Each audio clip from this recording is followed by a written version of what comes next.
Hello, I'm Sarah Bailey, and in this presentation, I explore how my subjective eyes shape my approach to being a scholar practitioner. These personal lenses influence how I engage with research, interpret its relevance, and apply it within my leadership practice. They guide what I consider valid research, how I use it to inform decisions, and how I ensure it aligns with both my values and the needs of my school community. I'll begin by sharing the subjectivities I bring with me. I'm a white female Christian, conservative, introverted educator with 20 years in public education. I grew up in a middle to lower class, racially diverse community, but I've spent most of my career in an affluent, minimally diverse, high achieving district, the same one where my children attend school.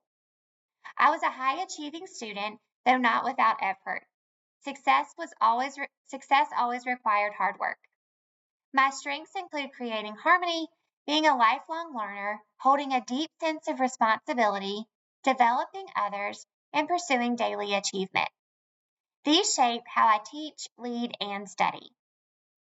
I think about my identity in three overlapping I's, each shaping how I show up as a scholar practitioner.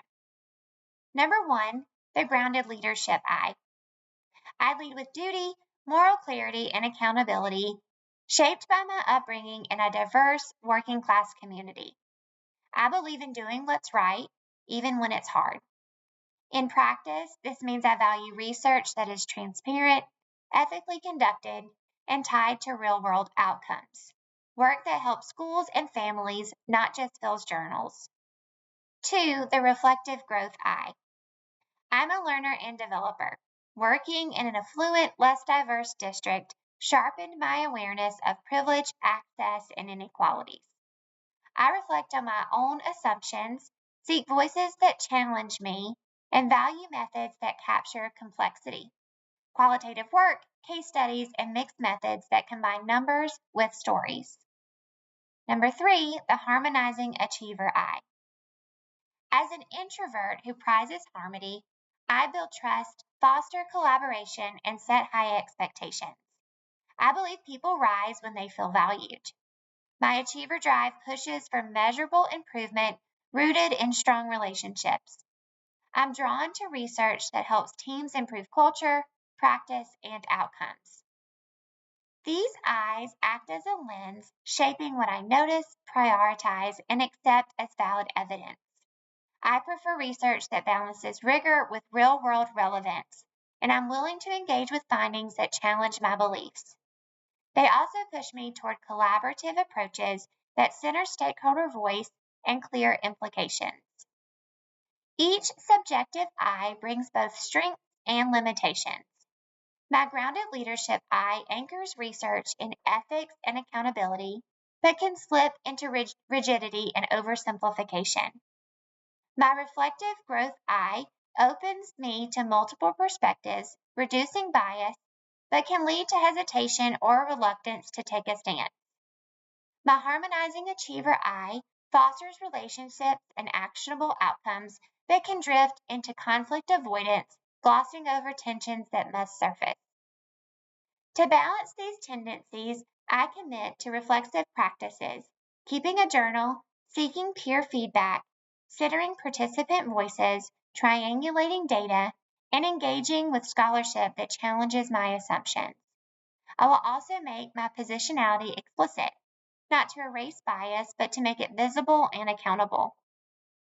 I am passionate about prevention interventions that increase student achievement and close learning gaps. I've long advocated for MTSS in every school I've served.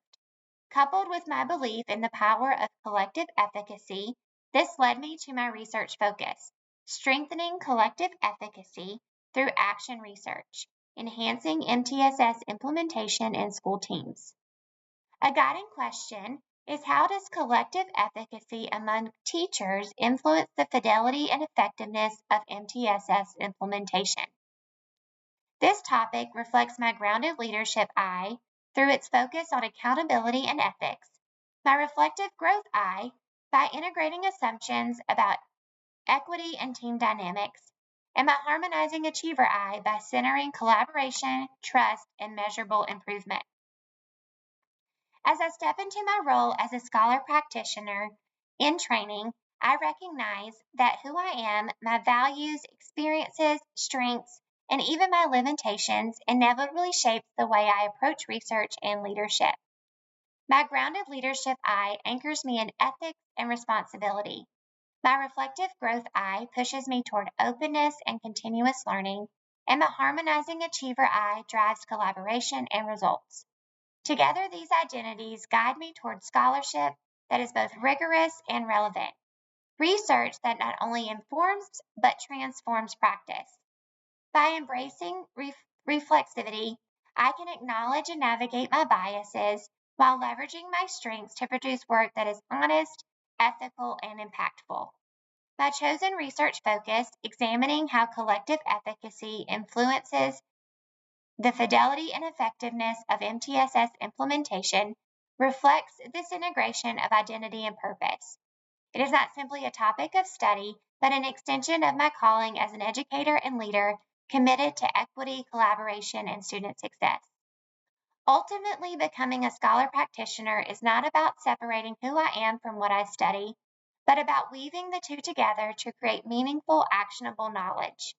My journey will be one of constant reflection, growth, and accountability, an effort to ensure that my scholarship truly serves the people and communities and it is impactful.